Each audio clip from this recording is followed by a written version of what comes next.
요한복음 11장 32절부터 44절까지 말씀입니다. 찾으신 줄 알고 제가 봉독을 하도록 하겠습니다. 마리아가 예수 계신 곳에 가서 배웠고 그 발 앞에 엎드려 이르되, 주께서 여기 계셨더라면 내 오라버니가 죽지 아니하였겠나이다 하더라. 같이 하시죠. 예수께서 그가 우는 것과 또 함께 온 유대인들이 우는 것을 보시고 심령에 비통히 여기시고 불쌍히 여기사 이르시되 그를 어디 두었느냐. 이르되 주여 와서 보옵소서 하니 예수께서 눈물을 흘리시더라. 이에 유대인들이 말하되 보라 그를 얼마나 사랑하셨는가 하며 그 중 어떤 이는 말하되 맹인의 눈을 뜨게 한 이 사람이 그 사람은 죽지 않게 할 수 없었더냐 하더라. 이에 예수께서 다시 속으로 비통히 여기시며 무덤에 가시니 무덤이 굴이라 돌로 막았거늘 예수께서 이르시되 돌을 옮겨 놓으라 하시니 그 죽은 자의 누이 마르다가 이르되 주여 죽은 지가 나흘이 되었음에 벌써 냄새가 나나이다. 예수께서 이르시되 내 말이 내가 믿으면 하나님의 영광을 보리라 하지 아니하였느냐 하시니 돌을 옮겨 놓으니 예수께서 눈을 들어 우러러 보시고 이르시되 아버지여 내 말을 들으신 것을 감사하나이다. 항상 내 말을 들으시는 줄을 내가 알았나이다. 그러나 이 말씀하옵는 것은 둘러선 무리를 위함이니 곧 아버지께서 나를 보내신 것을 그들로 믿게 하려 함이니이다. 이 말씀을 하시고 큰 소리로 나사로야 나오라 부르시니 죽은 자가 수족을 배로 동인 채로 나오는데 그 얼굴은 수건에 쌓였더라. 예수께서 이르시되 풀어놓아 다니게 하라 하시니라. 아멘. 오늘 날씨가 많이 무더웠습니다. 여름이 성큼 다가오는 것 같은데 항상 건강 유의하시고 오늘도 또 은혜로운 시원한 하나님의 은혜로 또 하루를 마무리하는 그런 밤 되시기를 축복합니다. 오늘 본문 말씀은 우리가 익히 많이 읽었고 잘 아는 말씀입니다. 죽은 나사로가 새롭게 생명을 얻는, 부활은 아니지만 새로운 생명을 다시 소생했다 이렇게 이야기하죠. 부활은 예수님이 첫 열매이기 때문에 그냥 죽었다가 잠시 살아난 소생한 것입니다. 근데 오늘 설교 제목이 예수님의 눈물이라고 했는데 오늘 읽었던 본문 중에 35절에 보면 예수께서 눈물을 흘리시더라 라고 기록되어져 있습니다. 사실은 원어에는 우리 한글 성경에는 세 음절로 되어 있지만 사실 원어에는 두 음절밖에 없습니다. 예수께서 우셨더라 이렇게 나와 있어요. 아마 성경에서 제일 짧은 구절이 아닌가 싶을 정도로 예수님이 울으셨다는 것입니다. 우리 성경에 보면 신약 성경에 예수님이 울은 것이 3번 기록되어져 있습니다. 앞에 제가 적어놨지만 누가복음 19장 41절하고 히브리서 5장 7절 이 내용을 보면 예수님께서 이제 마지막 그 순환주간에 그때쯤에 이제 예루살렘을 입성하면서 그 예루살렘 성을 보고 우셨습니다. 우시면서 예루살렘아 암탉이 그 제 새끼를 품에 안은 같이 몇 번이나 그랬는데 너희들이 그러냐면서 예수님이 실제로 우셨습니다. 그리고 우리 복음서에는 나오지 않지만 히브리서 기자가 분명하게 이야기를 하는 것은 히브리서 5장 7절에 보면 심한 통곡과 눈물로 간구와 소원을 올렸다 이 표현이 나와요. 이게 언제적 이야기냐면 예수님이 십자가 지시기 전날 밤에 그 겟세마네 기도에서 땀방울이 핏방울 같이 이렇게 표현되어 있지 않습니까? 그렇게 간절히 통곡을 하면서 우셨다는 거예요. 그렇죠. 그렇게 간절히 통곡하면 경험 있는 분들은 아실 것입니다. 하나님 앞에 간절히 통곡하며 기도하는데 이 통곡이란 단어 자체가 우리의 막 가슴을 치면서 애달픈 마음을 하나님께 고백하는 거지 않습니까? 그 속에 이미 눈물이라는 게 다 포함되어 있겠죠. 그래서 예수님이 기록된 것만 3번 이렇게 나오지만 그 이외에도 성경에 표현이 안 돼 있을 뿐이지 예수님이 많이 우신 것을 볼 수 있습니다. 자, 예수님의 그 눈물의 의미가 중요합니다. 예수님의 눈물의 의미.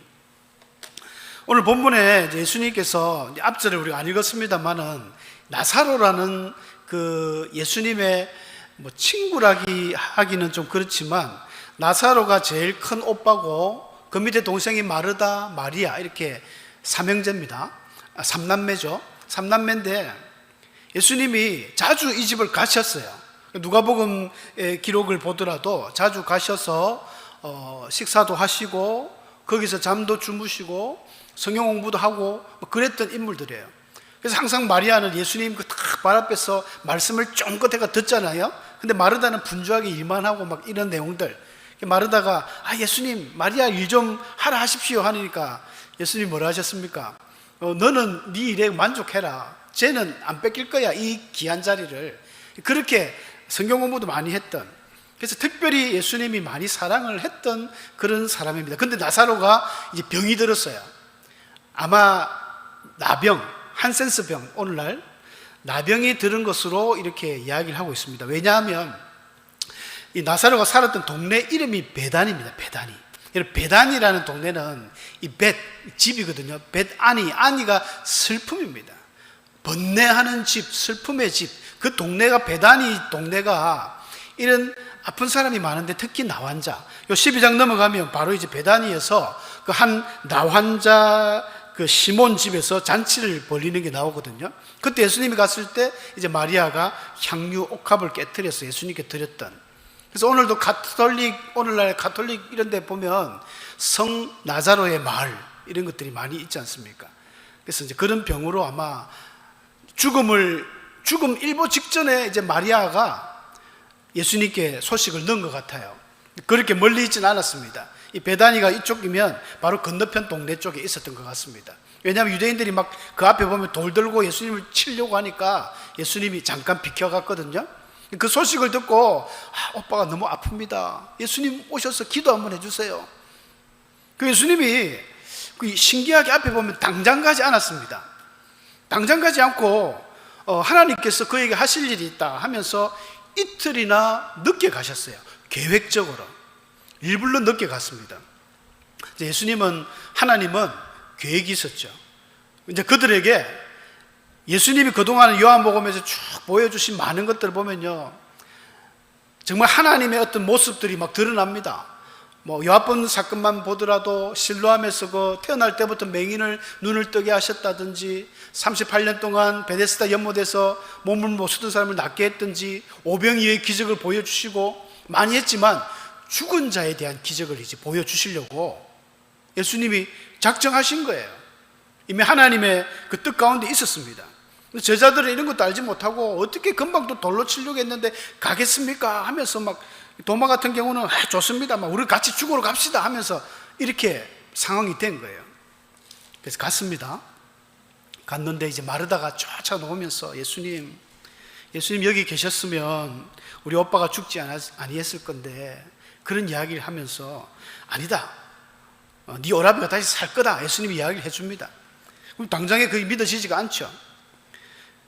그러면서 이제 마리아도 집에 있다가 예수님을 만나러 왔습니다. 그래서 읽었던 본문인데 그 33절에 나오거든요. 이제 마리아가 쫓아와서 이제 예수님 앞에 와가지고는 이랍니다. 예수께서 그가 우는 것과 또 함께 온 유대인들이 우는 것을 보시고 이제 심령에 비통히 여기셨다 이랬거든요. 아까 그쪽으로 돌아가 주셔서 비통히 여겼다는 것입니다. 비통히 여기다는 말이 참 재밌습니다. 두 가지 의미가 같이 있는데, 비통이라는 말이 우리 한글로 좀 슬프고 분통이 터지는 그런 말이잖아요. 비통. 그래서 이 원어적으로도 엠브리마 오마이, 말이 좀 어렵습니다만은 이 합성어입니다. 이 브리마 오마이 뒤에 이 말이, 우리 말이 코를 숨을 쉴 때 흥 하는 거 있죠. 하면서 콧방귀를 끼면서 콧숨을 쉬는, 그러니까 어르렁거리다, 화가 나다, 격분하다 이런 뜻이 숨겨져 있습니다. 그런데 때로는 반대편으로 이게 정말 크게 괴로워하는 그런 의미도 있어요. 근데 여기 본문에서 비통하다는 것은 예수님이 보실 때 마음이 막 너무 크게 괴로워하는, 심령에 비통히 여기셨다. 이 비통이라는 말이 밑에도 또 나옵니다. 그 사람들이 막 욕을 할 때 38절에도 나오는데, 그 38절 비통이하고는 조금 감정이 틀려요. 왜냐하면 예수님이 마리아가 우는 걸 보고 여러분 장례식장에 가시면 그 웬만한 이 사람들은, 그죠? 물론 가족들은 원래부터 슬퍼서 막 눈물이 나는데, 희한한 것은 이제 조문을 갔다가 그 가족들이 슬프게 우는 것을 보면 따라 울잖아요. 우리도 그렇지 않습니까? 저는 그렇더라고요. 그래서 우리가 드라마를 보실 때도 우리 권사님들, 여성 집사님들이 드라마를 보다 보면 괜히 드라마에 막 누가 슬프게 막 울면 따라 우리 감정이 북받쳐 오릅니다. 이게 당연한 거예요. 예수님이 피도 눈물도 없는 하나님인 줄만 알았는데 아닌 거예요. 지극히 인간적이기 때문에 마리아가 우는 걸 보니까 예수님이 막 가슴이 찢어지는 것 같아요. 우리 예수님은 하나님의 백성들이 울고 또 괴로워하고 아파하고 이걸 그냥 보지 못합니다. 여러분이 위로받으셔야 돼요. 예수님이 나의 눈물의 기도를 듣고 계시는구나, 보고 계시는구나. 굉장히 우리에게는 힘이 됩니다. 말씀이 없었을 뿐이지만 예수님 다 알고 있는 거예요. 우리 성도의 눈물은 계시록에 나오지 않습니까? 천사가 금대접해 가지고 주의 보좌로 날마다 올라갑니다. 우리 기도가. 예수님이 피통이 여기, 그게 지나지 않습니다. 더 나아가서 이제 예수님이 이제 일단 1차적으로 마음이 울컥했잖아요. 사람이 마음이 한번 울컥해버리면 그 다음부터는 옆에서 누가 쿡 찔러도 막 눈물이 왈왈 쏟아납니다. 예수님이 무덤 앞에 가셨어요. 그를 어디 두었느냐? 와서 보옵소서 하면서 이제 위치를 딱 가르쳐 줬죠. 예수님이 거기서 눈물을 흘리신 거예요. 여러분, 예수님이 눈물을 흘리셨다. 아까 몇 가지 여러 가지가 있습니다만은 이제 화면이 깨져 버렸죠. 예수님이 왜 눈물을 흘리셨을까요? 나사로를 진짜 사랑했거든요.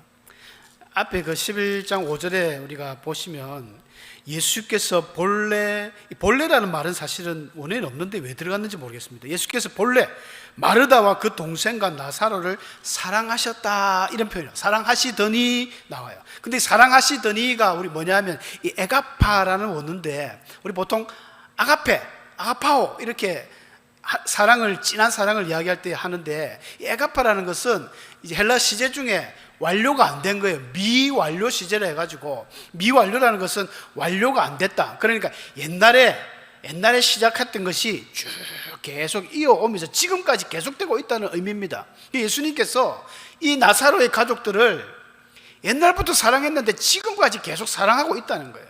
그 사랑이 얼마나 짙은지. 그리고 예수님이 눈물을 흘리니까 유대인들이 옆에 서가지고 보라, 그를 얼마나 사랑하셨는가. 사랑하신 것 같아요. 정말 예수님이 나사로를 사랑했습니다. 나사로를 사랑하고 막 눈물을 흘렸는데, 그렇다고 예수님이 채통 없이 엉엉 울지는 않았습니다. 이 본문의 예수님의 눈물은요, 이 눈물을 흘리셨다, 울었다, 이 표현들이 헬라어에 여러 개가 있습니다. 여기서는 조용히 눈물만 흘렸다는 의미입니다. 아까 그 예루살렘 성 앞에서 예수님이 울었다는 것은 약간 눈물을 소리내어서 울었다는 그것도 원어가 들어가요. 또 예수님이 기도하실 때 아까 통곡했다, 그 통곡의 눈물, 다 눈물의 의미들이 틀린데 조용히 그냥 하나님 앞에 그냥 눈물을 쭉 흘리는 이런 상태거든요. 그때에 여러분, 예수님께서 나사로만 사랑하시겠습니까? 예수님은 모든 하나님의 백성을 사랑하시고 또 교회를 안 다녀도 또 하나님이 사랑합니다. 인간들을 하나님이 사랑하세요. 그러나 오늘날 사람들은 이 생명의 존엄성이 너무너무 약해졌습니다. 성경에서는 사람을 이야기할 때 우리는 그의 만드신 바다, 이 포이에마라는 거예요. 하나님의 글작품, 작품이라는 거예요. 우리가 하나님의 작품이다. 그것도 최고의 글작품입니다. 창세기 1장 31절에도 하나님이 다 동물 만들고 자연 만들고 사람을 만들고 다 만들어 놓고 마지막 날에 지으신 모든 것이 심히 좋았더라. very good 했대, very good. 이 말씀을 우리 예전에 저도 오해를 많이 하고 설교도 가끔 하긴 했는데, 사람을 만들어 놓고 하나님이 심히 좋았더라 이렇게 우리가 이야기하는데, 꼭 비단 사람만 지어놓고 하나님이 심히 좋아한 게 아니라 31절에는 분명히 본문에 지으신 모든 것이 보기 좋았다는 거예요. 사람도 좋았죠. 다 좋은 겁니다. 하나님 창조물은 하나님의 이런 놀라운 섭리와 그 하나님의 솜씨가 곁들여 있기 때문에 정말 힘이 좋았습니다. 메오드라는 거, 메모드급 어마어마하게 하나님이 좋았다. 시편 8편 4절 5절에는 정말 최고의 말씀입니다. 사람이 무엇이기에 주께서 그를 생각하시며 인자가 무엇이기에 주께서 그를 돌보시나이까. 그래놓고 그를 하나님보다 조금 못하게 하시고 영화와 종기로 관을 씌우셨나이다. 이렇게 기록하고 있습니다. 사람이 얼마나만큼 대단한 그 가치가 있느냐 하면요, 하나님보다 조금 못하다는 거예요. 이런 가치 있는 우리 인생이 왜 그렇게 사람이 자기의 생명을, 자기의 목숨을 가치 없게 여기며 목숨을 끊는 사람들도 있지 않습니까? 대한민국이 전 세계 자살률 1위입니다. 대한민국 언제부터 이렇게, 원래 자살은 선진국에서 많이 자살을 하거든요.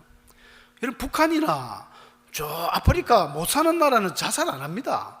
자살할 시간이 어디 있어요? 돈 벌기 바쁘고 막 먹을 것 어떻게 하면 먹고 살까 그 궁리 때문에. 근데 되게 잘 사는 나라들이 이제 뭐 할 거 다 하고 이러니까 그런 데서 이제 마약이 많이 성행하고 뭐 인간의 쾌락의 끝까지 갑니다. 술을 넘어서 마약을 하게 되고 그룹 섹스를 하게 되고 환락의 그 완전 파티에 들어가면서 거기까지 가서도 허무하니까 자살을 하거든요. 근데 자살하는 사람들이 대체적으로 느끼는 바가 뭐가 있습니까? 이제 나는 살 가치가 없다. 우리나라 그 자살률이 뭐 참 많습니다. 인구 10만 명당 지금 작년 통계로 2만 5천 명인가 된대요. 하루로 계산하면 하루 한 35명, 36명이 매일 죽습니다. 교통사고나 질병보다 죽는 그 숫자보다 월등하게 많은 게 자살이에요. 어떤 또 학자는 어제 TV 보니까 뭐 30분에 한 명꼴로 죽는다, 자살을 한다. 대한민국 심각합니다. 애도 안 나오면서 자꾸 자살해버리면 이제 앞으로 한 3, 40년 뒤에는 우리나라 어떻게 될지 걱정입니다. 자살하는 사람들이 가치가 없다. 난 더 살까. 40대, 우리나라 40대가 제일 자살률이 높대요. 회사에서 뭐 여러 가지 어려운 상황들이 접히고 하니까 내가 이제 어떻게 살까? 막 그러면서 고민을 하면서 보통 자살을 하는데, 우리가 살 가치가 없는 사람들이 아닙니다. 너무너무 아까 읽었던 말씀처럼 너무너무 고귀한 우리는 가치입니다. 하나님의 관심의 대상이고 정말 최고의 사랑의 대상이 우리 사람입니다. 근데 우리는 너무 하찮게 자기 목숨을 막 버려요. 나는 더 이상 이제 살 가치가 없다. 나는 뭐 인간 쓰레기다. 나는 아무 쓸모 없다. 여러분, 쓰레기도 요즘 분리수거해가지고 돈 버는 사람들 얼마나 많습니까? 하물며 뭐 화장실 똥오줌도 이런 우리 그 걸음으로 최고의 걸음 아닙니까? 다 쓰일 때가 있습니다. 왜 쓸 데가 없겠습니까? 많은 사람들이 참 내가 가치가 없는 존재다 이렇게 생각하는데 결코 그렇지 않습니다. 우리는 최고의 가치입니다. 우리가 집에 어떤 소중한 물건들이나 보석을 잃어버리면 속이 상하죠. 막 속상합니다. 근데 집에 하찮은 것을 우리가 잃어버리면 뭐 괜찮습니다. 집에 뭐 음식물 쓰레기 버리는데 마음이 아프시고 눈물이 나고 그런 분 없잖아요. 근데 우리나라는 지금 반려동물들이 얼마나 많습니까? 1300마리? 뭐 그렇게 반려동물을 키운다 하더라고요. 600만 가구 이상이 지금 우리나라에 뭐 견이나 반려묘, 고양이나 강아지를 키우는데, 그만큼 이제 가족과 같이 살다 보니까 그 가족이 죽으면 그 동물이, 강아지나 고양이가 죽으면 눈물을 흘립니다. 마음이 아파요. 특히 동물들은, 강아지는 뭐 그렇지 않습니까? 주인이 뭐 두들 패나 밥을 안 주나 항상 나가다 들어오면 꼬리치며 반가워합니다. 그것 때문에 강아지를 키운다 그래요. 한 번도, 사람은 우리에게 상처를 주는데 강아지는 우리에게 상처를 안 줍니다. 언제나 우리를 반겨주는 거죠. 그렇게 정이 들었는데 그 강아지가 죽으면 눈물이 납니다. 왜 그렇습니까? 그 강아지가 내게 가치 있는 존재였거든요. 가치가 없으면 눈물을 안 흘립니다. 예수님께서는 이 나사로뿐 아니라 참 죄로 인하여 그렇게 고통받다가 죽는 수많은 많은 사람들이 가슴이 아픈 거죠. 예수님에게 눈물입니다. 지금도 주님은 아직도 하나님을 믿지 못하고 예수님의 복음을 듣지 못하고 지옥으로 계속 가는 그 사람들 보면서 지금도 울고 있습니다. 눈물 흘리고 있는 거예요. 얼마나 참 하나님이 마음이 아프겠습니까? 그런 데 대한 우리의 마음이 아파야 되는데, 참 우리는 이 목적, 예수님의 어떤 눈물, 예수님의 이 아픔에 비교해 보면 우리는 너무 하찮은 것에 관심을 많이 갖고 살고 있는 것 같습니다. 어디에 우리는 그 가치를 두고 있는지 한번 돌아봐야 될 것 같아요. 자녀가 막 잘 돼가지고 좋은 대학 가기를 바라고, 그런 바람은 나쁘지 않습니다. 근데 좋은 대학 간다고, 인류 대학 간다고 꼭 그 사람이 성공했다 우리는 말은 할 수 없습니다. 좋은 대학 가서, 좋은 대학 가면 뭐합니까? 좋은 회사 들어가려고 또 그럽니다. 그러면 우리나라 뭐 대기업에, S기업에, 뭐 L기업에 들어갔습니다. 좋은 기업에 가면 뭐합니까? 돈 잘 벌고 돈 많이 벌어서 뭐 놀러 다니고 뭐 잘 살기 때문에 그 인생이 꼭 성공했다 그러면 우리는 다 실패한 인생이겠죠. 그렇지 않습니다. 교회도 마찬가지입니다. 교회도 우리가 부흥의 어떤 그 정확한 결과, 그 부흥의 어떤 뜻을 헤아리 보면 단순히 이 자리가 꽉 찼다, 성도가 많이 부흥했다, 그걸 진짜 부흥이고 그렇게 우리가 꼭 볼 수 없습니다. 영혼의 변화죠. 몇 명의 결신자들이 생기는가? 한 영혼이라도 진짜 온전히 변화된 사람이 있는가? 이게 굉장히 중요합니다. 제가 우리 교회 와서 처음 교회 와서도 저도 그래 느꼈습니다.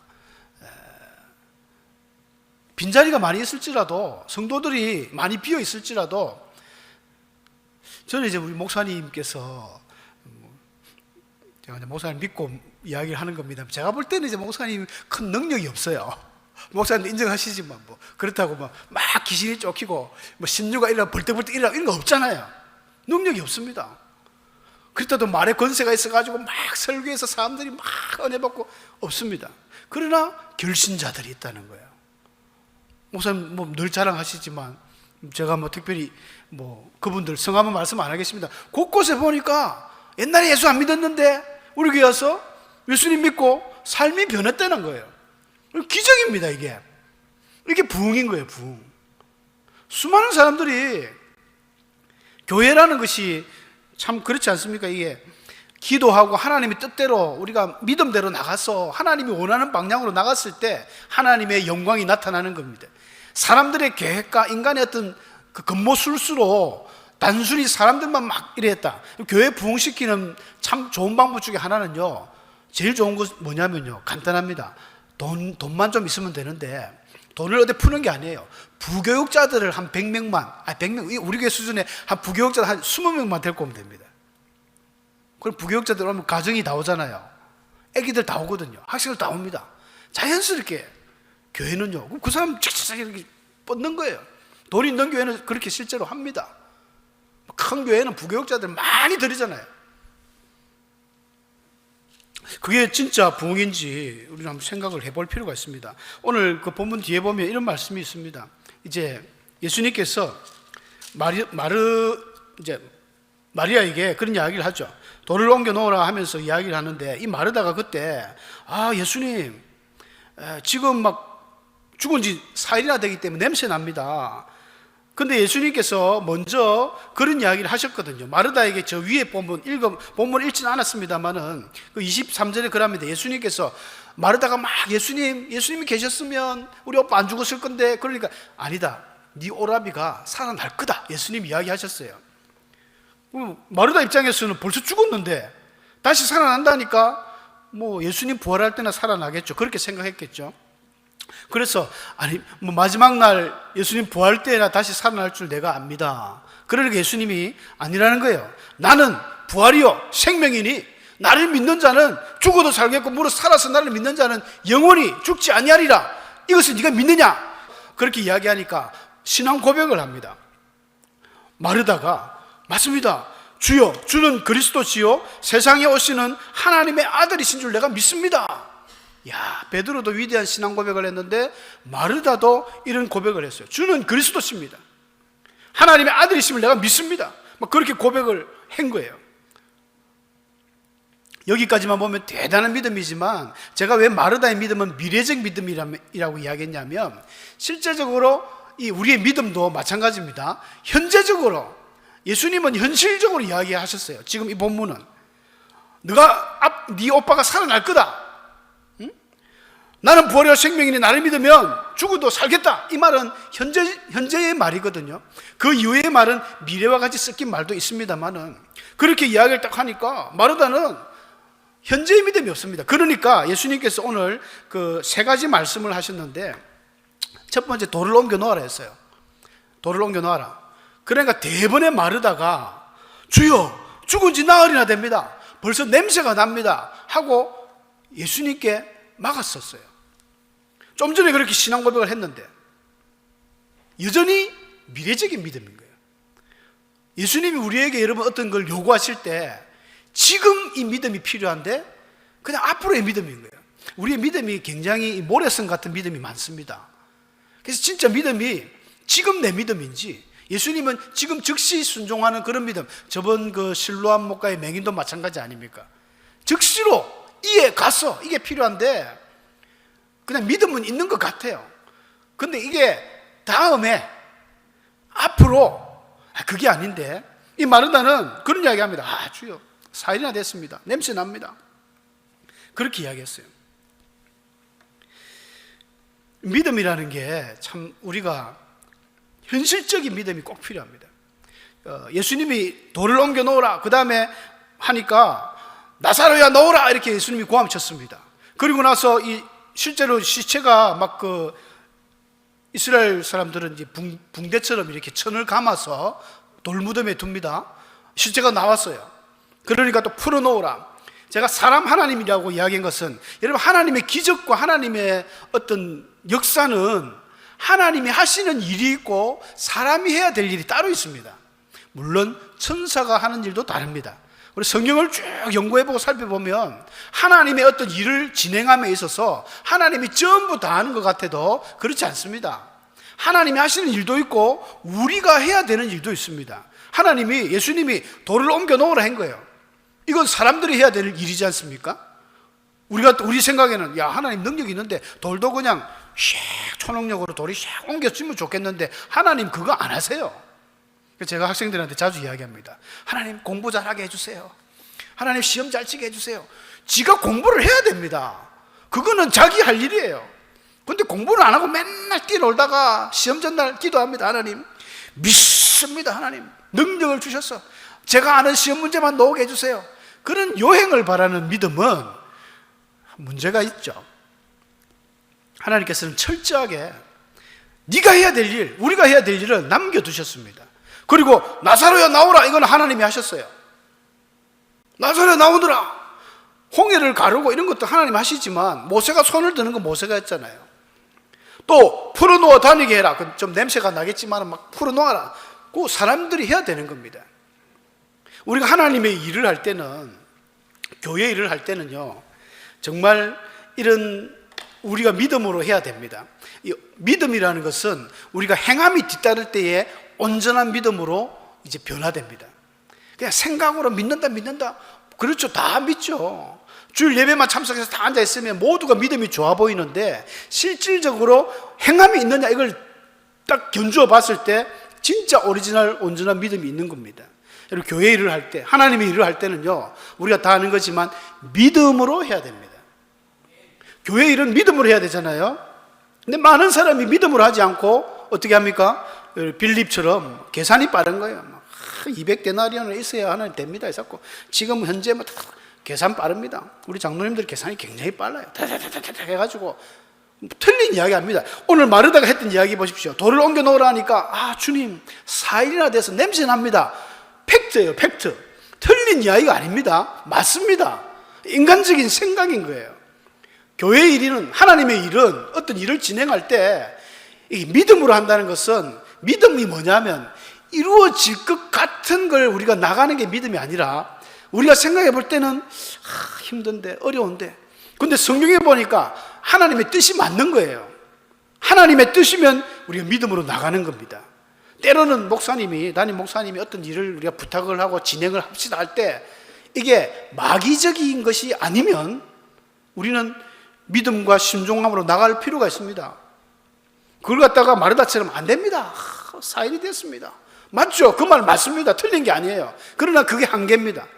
그런데 예를 들어서 우리가 계획을 참 멋지게 짜고, 아까 제가 부흥 이야기 드린 것처럼 아무개 권사님 누굴 데리고 인간적으로 다 계획을 짜고 돈을 얼마 투자하고 해가지고 너무 사람 머리로 계속 나와버리면, 그래야 교회가 이제 성도가 많이 전도되고 부흥이 됐습니다. 그거는 장로님의 영광입니다. 목사님의 영광이죠. 하나님의 영광이라고는 볼 수 없습니다. 왜? 하나님의 뜻대로 안 했기 때문에.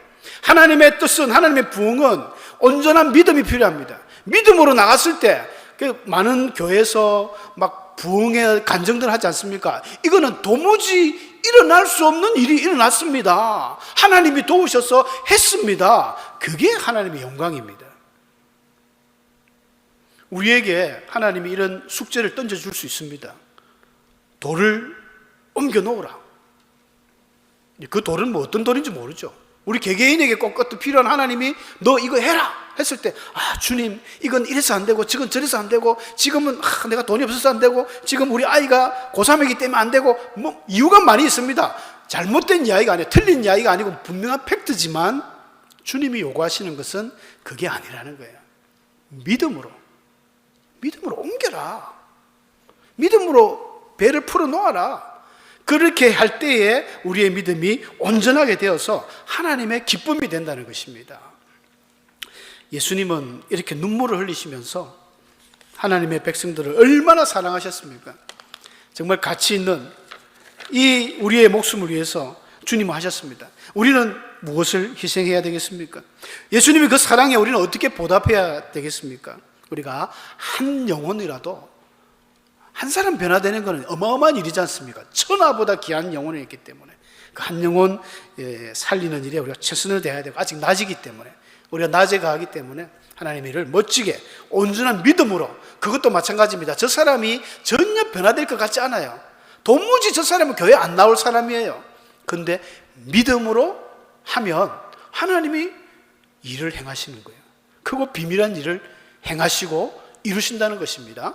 기도하겠습니다.